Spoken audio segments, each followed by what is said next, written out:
Bom, meu nome é Romilson, quero trazer mais um estudo aqui falando sobre o dízimo. Por que eu quero trazer esse estudo falando sobre o dízimo? Porque eu tenho visto muito ensinamento errado partindo dos pastores para obrigarem os crentes a entregar o dízimo e, além disso, estão colocando eles debaixo de maldição. Muitos pastores dizem que quem não entrega o dízimo é ladrão de Deus, é ladrão do Criador e, além do mais, está debaixo de maldição. Eu quero te mostrar através desse estudo que é tudo o contrário do que eles estão falando. Então, se você quer ter entendimento com respeito ao dízimo, preste atenção neste estudo e vai ser esclarecido isso para você hoje. Hoje estou usando essa Bíblia aqui para mostrar para você aqui, ó.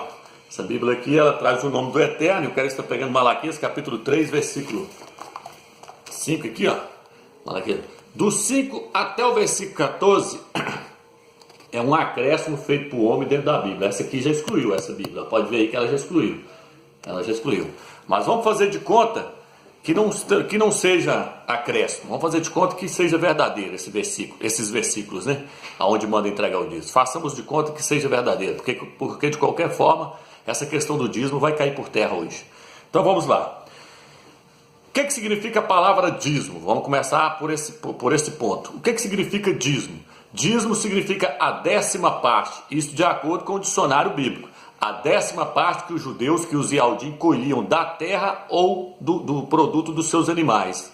Era a 10ª parte da renda que os animais deles produzissem ou da semente da terra. Eles tinham que entregar o dízimo, a 10ª parte dessas duas coisas, da semente da terra ou dos animais. Não era dinheiro, o dinheiro já existia naquela época, mas o dízimo não era dinheiro, era semente da terra ou 10ª parte dos animais que eles produzissem durante o ano. Eles levavam uma vez por ano no templo, lá em Yal-Shalom, em Jerusalém. Então você já está sabendo que o dízimo não tem nada a ver com o dinheiro, como os pastores têm te ensinado, porque naquela época já existia o dinheiro. Lá diz que se fosse longe para eles levarem o dízimo, os mantimentos, eles tinham que vender, pegar o dinheiro na mão e depois levar e chegar lá perto do templo, comprar tudo em mantimento e entregar em mantimento. O Eterno não permitia entregar dízimo sendo dinheiro. O Eterno não permitia entregar dinheiro, justamente já para não haver corrupção por parte desses sacerdotes. Então vamos lá. Então, quando foi que começou? Quem começou a entregar o dízimo? Quem foi a primeira pessoa que entregou o dízimo? A primeira pessoa que entregou o dízimo foi Abraão, em Gênesis capítulo 14. Diz que Abraão entregou o dízimo a Melquisedeque, rei de Shalom, rei de Jerusalém. Melquisedeque era uma tipologia do Machia. E aí, com o tempo, o dízimo passou a ser um preceito da lei de Moisés. Ele passou a ser um mandamento da lei de Moisés. Isso está onde, Romilson? Isso está em Números capítulo 18, versículo 21. E está também em Lucas capítulo 11, versículo 42 e Mateus. O próprio Salvador falou, o dízimo é um preceito da lei de Moisés. O próprio Salvador mostrou que o dízimo era um preceito da lei. E o próprio Salvador, para quem não sabia, entregava o dízimo. O próprio Filho do Eterno entregava o dízimo. Aí você vai me dizer, mas então temos que entregar o dízimo. Não. Por que o Salvador entregava o dízimo? Porque ele nasceu debaixo da lei. O livro de Gálatas diz que ele nasceu de mulher e nasceu debaixo da lei e veio para cumprir a lei por nós. Nenhum homem foi capaz de cumprir a lei de Moisés, mas o Salvador veio para cumprir e ele cumpriu à risca todos os mandamentos da lei. Cumpriu para quem? Cumpriu por nós e pôs fim na lei. Então, muitos pastores não sabem e não ensinam para os membros que o Novo Testamento não começa em Mateus. O Novo Testamento começa no livro de Atos. Lá está escrito. Novo Testamento, na primeira página, antes de começar o Novo Testamento, está escrito Novo Testamento, mas aquilo ali é um engano, meu irmão. O Novo Testamento começa depois da morte e da ressurreição dele. A Bíblia diz que um testamento só tem valor depois da morte do testador. Então, o Novo Testamento só começou depois da morte do Salvador. E isso começou aonde? No livro de Atos, depois que ele já havia ressuscitado. Então, Mateus, Marcos, Lucas, tudo mostrando que o Salvador ainda estava debaixo da lei. Ele foi circuncidado de acordo com a lei. Maria ofereceu uma pombinha em sacrifício. Tudo que a lei exigiu, eles fizeram. Fica aqui então. Por que o Salvador entregava o dízimo? Porque ele vivia debaixo da lei. Então ele tinha que mandar entregar o dízimo. Mas e aí, Romilson? E na hora que ele morreu e ressuscitou? Aí acabou. Vou te mostrar isso nesse estudo. Que não existe mais essa questão de dízimo hoje. Vamos passo a passo para você entender. Quem tinha o direito de receber o dízimo? Quem tinha o direito de receber o dízimo no Velho Testamento era a tribo de Levi. Eram 12 tribos. O Eterno separou só uma tribo para ser sacerdote sobre o seu povo. Eles eram sacerdotes, eles cuidavam do templo. A tribo de Levi não trabalhava, eles não tinham herança, por isso as outras 11 tribos tinham que levar o dízimo para eles. Aí eles pegavam aquele dízimo que era mantimento e o gado, e eles viviam, tiravam uma parte para eles alimentarem e a outra eles distribuíam para os órfãos, para as viúvas. Então somente a tribo de Levi tinha direito de receber o dízimo. Mas eles recebiam o dízimo como, Romilson? Vamos ler Hebreus, capítulo 7, versículo 4, diz assim: Vede, pois, a grandeza deste homem, a quem Abraão, o patriarca, entregou o dízimo, da melhor parte dos despojos. Ora, os filhos de Levi, chamados ao sacerdócio da tribo de Levi, devem, segundo a lei, cobrar o dízimo do povo, isto é, de seus irmãos. Então está dizendo que o povo, a tribo de Levi, devem, segundo a lei. Lembre-se que nós estamos na graça. Nós estamos na graça, não na lei. Como é que os pastores querem cobrar dízimo de você? E quem? Eles são da tribo de Levi? Vou te mostrar isso. Quem tinha direito? Só a tribo de Levi. Como é que os pastores querem receber dízimo de você? A tribo de Levi tinha direito, só eles, de receber o dízimo de acordo com a lei de Moisés. Porque aquele povo estava debaixo da lei. E o dízimo era o quê? Fruto da terra, gado, ovelha. Não era dinheiro, viu? Vamos lá, tá ficando claro, né? Vamos lá, então eles tinham direito de cobrar de quem? De seus irmãos. Quem que eram os irmãos? Os Yaldim, os judeus. Não é da igreja. Tem nada a ver com a igreja diz. Diz está lá no passado. Vai ouvir que você vai entender. Vamos lá. Agora, eles tinham direito de acordo com a lei. Está no livro de Números também, capítulo 18, versículo 21. Se você quiser ler depois. Onde o dízimo deveria ser entregue? A Bíblia diz no livro de Deuteronômio 14, versículo 22, fala: o Eterno escolheu um lugar para vocês levarem o dízimo. Onde é que é? Lá no templo em Israel, em Yal-Shalom. Israel é o centro do mundo, Jerusalém é o centro de Israel e o templo é o centro de Jerusalém. O templo é o umbigo de tudo, é o centro de tudo. Israel é o centro do mundo, Jerusalém é o centro de Israel e o templo é o centro de Jerusalém. O Eterno foi lá naquele templo que é para vocês levar, lá em Yal-Shalom, não é para entregar em outro lugar não, só aceita entregar lá. Então já que o povo quer entregar dízimo hoje, eles têm que ir lá para Jerusalém para entregar lá. Você vai lá em Jerusalém entregar o dízimo lá? Você vai lá entregar lá? Lê, Deuteronômio 14, versículo 22. Onde é que é para entregar? E é para entregar é gado. É gado, não é dinheiro não. É gado, o Eterno não aceita dinheiro não. Ele fala, leva. Aí lá no Deuteronômio 14, versículo 22, ele fala: se estiver longe, você levar os mantimentos, se você estiver colhido muito, for pesado para vocês levar, vocês vendem onde você está, pega o dinheiro na mão, leva, chega lá pertinho, que chegar lá, vocês compram de alguém lá o mesmo tanto que vocês vendeu e leva aquele tanto e entrega. Vamos lá. Onde o dízimo deveria ser entregue então? No templo em Yal-Shalom, Israel, Jerusalém. Não é aqui não, nas denominações não, viu, irmão? Vamos lá. O dízimo faz parte da lei ou da graça? Agora é que entra. Os pastores dizem que quem entrega dízimo está debaixo de maldição, né? Mas a Bíblia diz que o dízimo faz parte da lei de Moisés. O Salvador falou: o dízimo é um preceito da lei de Moisés, é um mandamento da lei de Moisés.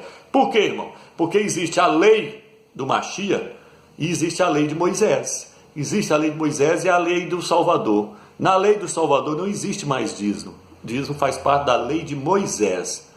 Existe a lei e existe a graça. Nós estamos debaixo da graça. Vamos ler? Romanos capítulo 6, versículo 14. Aí nós vamos ver quem é que está debaixo de maldição. Se é quem entrega o dízimo ou se é quem não entrega. Vai ver agora. Quem é que está debaixo de maldição? Os pastores dizem que quem não entrega está debaixo de maldição, não é? Então vamos ver quem está debaixo de maldição agora. 6, versículo 14. E o pecado não vos dominará, pois não estáis debaixo da lei, mas debaixo da graça. A Bíblia está dizendo que nós não estamos mais debaixo da lei. Por quê? Porque o Salvador pôs fim na lei. Romanos capítulo 3, capítulo 10, versículo 3, fala: o fim da lei é o Mashiach. Aí começou a graça. Então você não tem que seguir mais os mandamentos que foram dados para Israel. Depois eu vou fazer um vídeo mostrando que existe uma diferença dos mandamentos que é para Israel dos mandamentos que é para a igreja. O problema dos pastores é que eles estão pegando tudo que é para Israel e jogando para cima da igreja. Eles só não pegam aquilo que... Tudo que agrada a eles pegam lá de Israel e põem em cima da igreja. Igual, por exemplo, a lei proíbe comer peixe de couro. A lei proíbe comer carne de porco. Como é que os pastores estão comendo carne de porco e comendo peixe de couro até hoje? Como é que para isso aí eles não quis largar, tirar fora? Porque isso aí é bom para eles, né? Gostoso, um surubinzão, né? Feito, né? Na panela, é gostoso, um surubim feito, né? Eles gostam de comer uma costelinha de porco, aí vocês não quis tirar não, né? Mas a Bíblia está falando que faz parte da lei de Moisés. Mas isso aí eles querem para eles. Aí o dízimo também faz parte da lei de Moisés, eles querem para eles. Por quê? Porque eles vão ganhar dinheiro com o dízimo. Então, tudo que está lá na lei de Moisés que é bom, eles querem para eles. Mas aí, a hora que é ruim, aí eles não querem para eles não. Eles falam, não, isso é da lei de Moisés, isso é da lei, irmão, não guarda isso não, isso é da lei. Vamos lá, esperteza. Vamos lá. Aqui, ó. Então veja bem, a Bíblia diz que nós estamos debaixo da graça e não debaixo da lei. Então o dízimo faz parte da lei de Moisés. O Salvador Lucas, capítulo 11, versículo 42, falou, o dízimo é um preceito da lei. E ele falou, o dízimo é um mandamento da lei. Tudo que é mandamento da lei, ó, a Bíblia diz que se nós quisermos guardar um só mandamento da lei, está obrigado a guardar todos. E agora? Se você entrega o dízimo, você é obrigado a guardar todos os outros mandamentos da lei de Moisés. Sabe quantas que são? 610. Você dá conta de guardar os 610? 610. Vamos lá. Peraí, deixa eu pegar aqui. Ó. Gálatas, capítulo 3, versículo 10. Diz assim. E os que são pelas obras da lei, os que querem guardar a lei de Moisés, Paulo está falando, Shaul. E os que querem guardar a lei de Moisés, esses estão debaixo de maldição. Pois está escrito, maldito todo aquele que não se atém a todas as prescrições que estão escritas no livro da lei para praticá-la. O apóstolo Shaul está falando assim, todos que quiserem guardar um só mandamento da lei, está debaixo de maldição. E agora?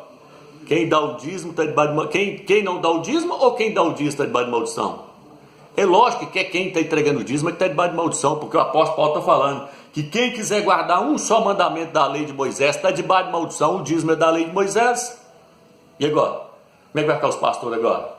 Então, irmãos, isso aí tudo que os pastores estão ensinando é Babilônia, ensinamento errado, eles distorceram tudo por interesse deles, porque eles querem ganhar dinheiro. Tá entendendo? Eles querem que você trabalhe no solão quente, batendo duro no solão quente aí, o cara trabalha de pedreiro, de servente, de carpinteiro, seja lá de que for, e ainda tirar os 10%, que nem banco não cobra 10% para levar para eles. E outro, o banco cobra 10%, mas o banco te dá o dinheiro, você pega o dinheiro, eles te dão um dinheiro lá para você pagar 10%. O banco você vai lá e pega uma parte para depois pagar 10%. Lá não, lá você dá 10% e não pega nada na denominação. Então vamos lá. Olha o que o texto diz. Pois está escrito, maldito todo aquele que não se atém a todas as prescrições que estão escritas no livro da lei. Agora você entendeu porque que lá no Malaquias está falando que quem não dá o dízimo está debaixo de maldição? Agora você entende? É porque se os vialdinhos não estavam dando o dízimo, não estavam entregando o dízimo, o que a Bíblia está dizendo aqui? Que eles estavam debaixo de maldição. Por quê? Porque se alguém deixasse de cumprir um mandamento da lei de Moisés, quem estava lá, os judeus, os vialdinhos, se eles deixassem de cumprir um mandamento da lei de Moisés, a Bíblia fala que eles estavam debaixo de maldição. Aí eles estavam deixando de dar o dízimo, então eles automaticamente estavam debaixo de maldição. Só que aí a Bíblia diz que o Eterno nos tirou da lei e nos transportou para a graça, para nós não ficarmos mais debaixo de maldição. Como é que eu não vou ficar mais debaixo de maldição, Romeus? Porque eu não vou guardar mais a lei de Moisés. Porque se eu cismar de querer guardar a lei de Moisés, o que vai acontecer? Eu volto a estar debaixo de maldição de novo. E o que eu estou fazendo, Romilson? Eu estou desacreditando que o Salvador pôs fim na lei de Moisés. Se eu quero entregar dízimo, eu estou falando que o Salvador não cumpriu a lei por nós, que nós temos que. A lei ainda está valendo, ainda está em vigor. Tudo que Moisés fez lá ainda está valendo ainda. Não, a Bíblia diz que o Salvador morreu para pôr fim na lei de Moisés, para começar a lei dele. A lei dele não tem nada a ver com a lei de Moisés. A lei de Moisés é dente por olho. É olho por olho e dente por dente. Se furasse um olho de um, tinha que furar o olho da pessoa. Se tirasse o dente da boca de uma pessoa na porrada, tinha que tirar o dedo também da pessoa que fez isso. Se a pessoa matasse um, tinha que matar aquela pessoa também. E a lei do Salvador, como é que é? Se te bater numa face, dele a outra. Se te tomar a tua túnica, dele também a capa. Não tem nada a ver com a lei de Moisés ou do Salvador. Ela é totalmente diferente. Então, sai da lei de Moisés, meu irmão, e vem para a lei do Machia. A lei do Machia não é um fardo pesado. Ele falou assim, vinde a mim, todos que estáis cansados e sobrecarregados, e eu vos aliviarei. Ele quer tirar o peso daquela lei de Moisés. Os pastores querem pôr tudo nas suas costas para você levar. As pessoas não estão aguentando carregar mais aquele fardo. É dízimo, é oferta, é mais não sei o quê. Toma dinheiro até de aposentado. Aposentado que ganha um salário mínimo, vai lá e toma deles o dinheiro deles. Em vez de ir lá ajudar, não, vai lá e ainda tira, mais 10% ainda, colocando fardo pesado. O que está escrito no livro de Mateus, de Lucas? Fala assim, ó, vocês colocam fardo pesado sobre as pessoas e nem com o dedo vocês não querem ajudar eles a carregar. Ai de vós, escribas e fariseus, hipócritas, que amam os primeiros lugares na sinagoga. É quem você acha que é hoje esse povo? É os pastores, é os líderes. Pastores, está no livro de Isaías, são cães preguiçosos, que só sabem ladrar, gostam de dormir o dia inteiro. Lê lá Isaías 56, você vê, fala, todos sem exceção, o livro de Isaías fala, todos sem exceção, cães gulosos, cães gulosos. Então vamos lá. Aqui está falando que está onde? Está debaixo de maldição. Quem quiser guardar um mandamento. Lá na frente fala assim, se alguém quiser guardar os mandamentos da lei e tropeçar em um só, ele será culpado de todos. Ele vai ser culpado do resto tudo. Você quer guardar então? Só o Salvador conseguiu guardar, então para que eu vou querer guardar a lei de Moisés? Se o Salvador está falando que a lei de Moisés acabou, para que eu quero voltar para lá de novo? E tem mais um, irmão. Olha o que eu vou ler aqui agora para você. Olha o que eu vou ler aqui agora para você aqui, ó. Olha o que eu vou ler aqui, ó. Romanos, capítulo 7, versículo 1. Presta atenção aí para você ver. Então, que a coisa é séria, se você quiser guardar a lei de Moisés. Romanos 7, 1. Vou pegar do 1 em diante. Falo aversado em lei, que a lei domina o homem só enquanto está vivo. Assim a mulher casada está ligada por lei ao marido enquanto ele viver. Se o marido vier a falecer, ficará livre da lei do marido. Por isso, estando vivo o marido, ela será chamada adúltera, se for viver com outro homem. Se, porém, o marido morrer, ficará livre da lei, de sorte que, passando a ser de outro homem, não será adúltera. De modo análogo, de modo parecido, simbólico. Também vós, meus irmãos, pelo o corpo do Machia, foste mortos para a lei. Nós fomos mortos através do Salvador. Nós morreu para a lei de Moisés, ó, para pertencerdes a outro, aquele que ressuscitou dentre os mortos. Então, quando o Salvador morreu, nós também morremos para a lei de Moisés, para pertencer só ele agora. Quem que é o marido da igreja agora? Yahushua, o Machia. A fim de produzirmos fruto para o Criador, quando estávamos na carne, as paixões do pecaminoso da carne. Então tá, vamos lá. Isso mesmo. Pecaminosas que através da lei operavam em nossos membros, produziam frutos de morte. Agora, porém, estamos livres da lei, tendo morrido para o que nos mantinha cativo. Assim podemos servir em novidade de espírito e não na caducidade da letra. Então veja bem, irmão. A Bíblia diz que o Salvador morreu por nós, e se nós morremos juntamente com ele, nós morremos para a lei de Moisés. E ele morreu para que nós viéssemos pertencer a ele agora, somente a ele. A lei morreu, a lei acabou. Hoje vou ler de novo para você entender. Olha aqui, ó. De modo análogo, também vós, meus irmãos, pelo corpo do Machia, fostes mortos para a lei. Nós morreu para a lei de Moisés. Para pertencerdes a outro, aquele que ressuscitou dentre os mortos. Então, se eu falar que a lei de Moisés ainda está em vigor, que entregadismo ainda está valendo, que aquilo não acabou, sabe o que eu estou falando? Eu estou falando que Moisés também está vivo. Que Moisés está vivo. Então, eu quero ter dois maridos agora ao mesmo tempo, Moisés e o Machia, Moisés e Cristo. E aí a Bíblia diz o quê? Que se uma mulher, se o marido dela estiver vivo, e ela for ficar com outro homem, a Bíblia diz que ela está em adultério, porque o marido dela ainda está vivo. Então, se a lei de Moisés ainda está prevalecendo, está em andamento ainda, e eu estou querendo guardar ela, eu estou dizendo que Moisés não morreu, que a lei de Moisés não acabou. E aí eu estou em adultério, que eu estou querendo dois ao mesmo tempo. Estou querendo Moisés e Yahushua, Moisés e o Machia, porque eu estou querendo seguir a lei de um homem, que foi Moisés, e querendo seguir a lei de outro, que é o Machia. Quem que é o marido da igreja hoje? É Yahushua. Então Moisés já foi, se você quer os dois, você está em adultério. E os adultérios não herdarão o reino dos céus. Nós pertencemos só a um marido, só a um esposo único, Yahushua, o Machia. Tem que seguir os mandamentos dele, não é de Moisés, não. Experimenta ficar com os dois ao mesmo tempo, você ver que chegar lá. Experimenta entregar dízimo. Experimenta guardar a lei de Moisés, falar que aquilo tudo está valendo. Experimenta. Pra você ver, faz igual os adventistas aí. Segue a lei de Moisés, segue. Você vai ver onde vai dar. Então vamos lá. Olha aqui, ó. Então, aqui, ó, só resumindo. Quem entregava o dízimo lá...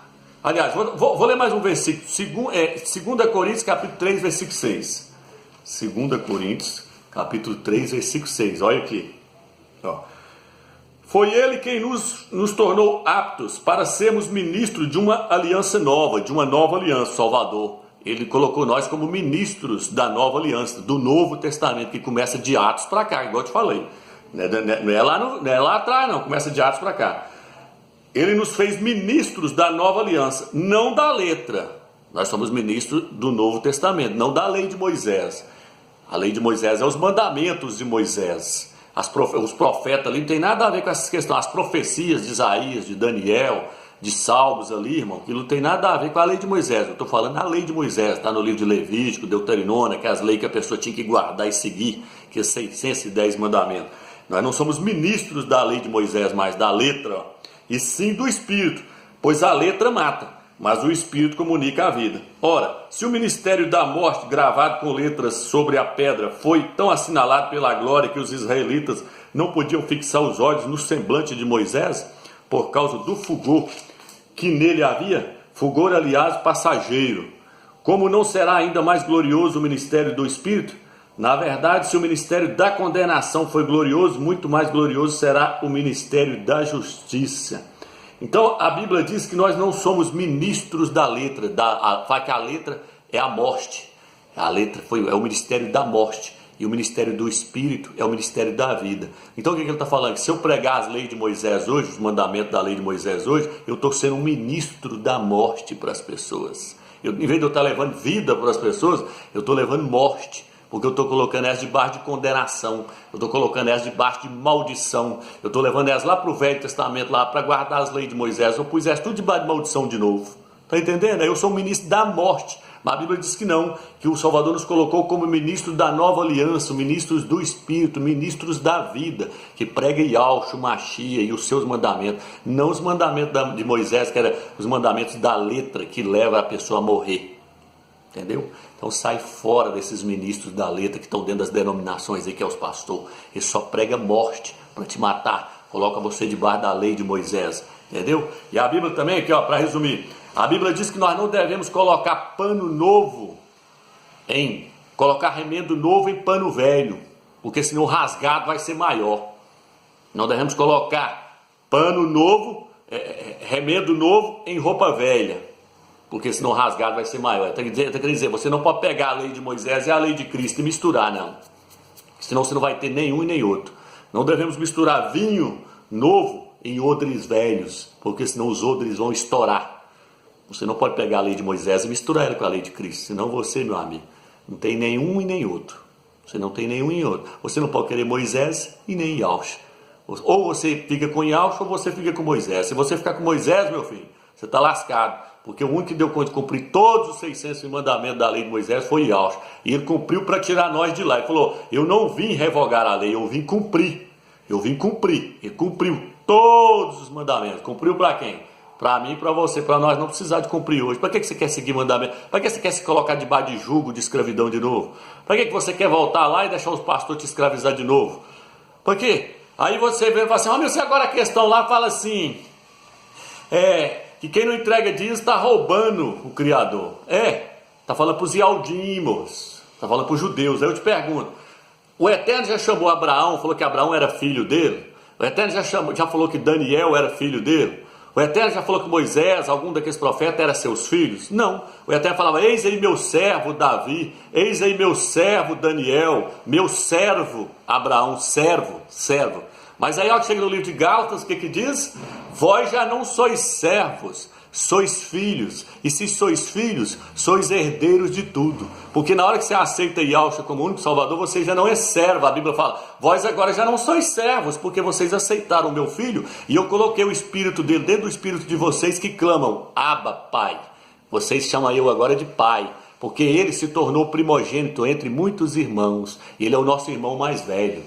Porque agora nós somos filhos, nós não somos servos. Está escrito no livro de Gálatas, vós já não sois servos, vós já não sois servos, já não sois escravos, e sim filhos, e se sois filhos, sois herdeiros. Então como é que eu posso roubar o Eterno se eu sou dono de tudo? Porque meu pai é dono do universo, então eu sou dono de tudo, como é que eu vou roubar ele? Moça, eu não estou na posição de Moisés, de Abraão, daquele povo, não. A nossa posição agora é muito mais elevada, irmão. Nós somos filhos do Criador. A Bíblia diz que nos deu o Espírito que clama, Abba, Pai, Espírito do Filho dele. Nós somos irmãos de Yahshua. Então não deixa o pastor te enganar, não, irmão. Então como é que eu posso estar debaixo de maldição? Como é que eu posso ser ladrão do Eterno? Não tem como, eu sou filho. Então espero que você entendeu aí. Lá vai mais esse vídeo aí agora. Divulga aí porque... E não deixa os pastores te enganar não, que aquilo tudo ali está tudo com a mente corrompida. A mente deles está cauterizada. Eles não conseguem estar dentro do sistema. E o sistema escravizou tudo. No livro de 1 Pedro, capítulo 2, versículo 4, diz que nós somos nação santa, sacerdócio do Criador. Sabe aquela tribo de Levi que era um sacerdócio, que era sacerdote? Não é eles mais, é nós agora. Nós somos sacerdotes. Apocalipse capítulo 5, versículo 10, diz que nós somos sacerdotes. Então a tribo de Levi não existe mais. Quem é que está no lugar da tribo de Levi hoje? Nós. Então se tiver que receber dízimo, então teria que ser nós. Tá vendo? Tudo está errado, tudo que se ensinou até hoje é errôneo. Nós somos os sacerdotes, nós somos filhos do Eterno. Nós não temos que entregar dízimo, nós temos que ofertar. A Bíblia no Novo Testamento fala: cada um contribua segundo o que propôs no coração. E lá quando fala para contribuir, não é dando dízimo não é dando oferta nas denominações que você está pensando. O apóstolo Saul fala que era para eles contribuir para ajudar os tessalonicenses, os crentes de Jerusalém que estavam passando fome. Aí ele falava assim, cada um contribua segundo o que propôs no coração, e eu vou estar passando em cada uma das cidades, recolhendo os mantimentos, as ofertas que vocês deram, e vou levar para os crentes lá, porque eles estão passando fome lá, então eu vou levar para eles. Então a contribuição é para ajudar os irmãos mais pobres, e não para sustentar o sistema maligno das denominações, para pastor ficar andando de carro zero para baixo, para cima, e viver nas costas dos irmãos, sem querer trabalhar não, irmão. O apóstolo Paulo disse que fazia tenda para não ser pesado aos irmãos, ele fazia tenda para não ficar nas costas dos irmãos. Aí fala assim, irmão, mas lá diz que o obreiro é digno do seu salário, tradução corrompida, irmão. Pega a tradução original e fala, o obreiro é digno do seu sustento. Mas não significa também, ele tem que trabalhar, ele tem que correr atrás. Aí se os irmãos achar por bem e dar uma ajuda para aqueles que estão ministrando a palavra para eles, que seja bem-vindo. Mas a Bíblia diz que não pode... Como é que você vai assalariar uma pessoa? A igreja é uma firma que você assalaria as pessoas? Aí, assim, igual tem denominação evangélica que tem até carteira assinada, mas tem mesmo, não é igreja, é firma, é empresa. Aí assalaria mesmo, é uma empresa. Empresa tem que ter carteira assinada, tudo bonitinho, né? Lá é firma, lá é empresa, lá não é igreja. Então sai fora desse paganismo aí que está tudo errado. Tudo errado. Espero que você entendeu. Fique na graça e na paz do Eterno.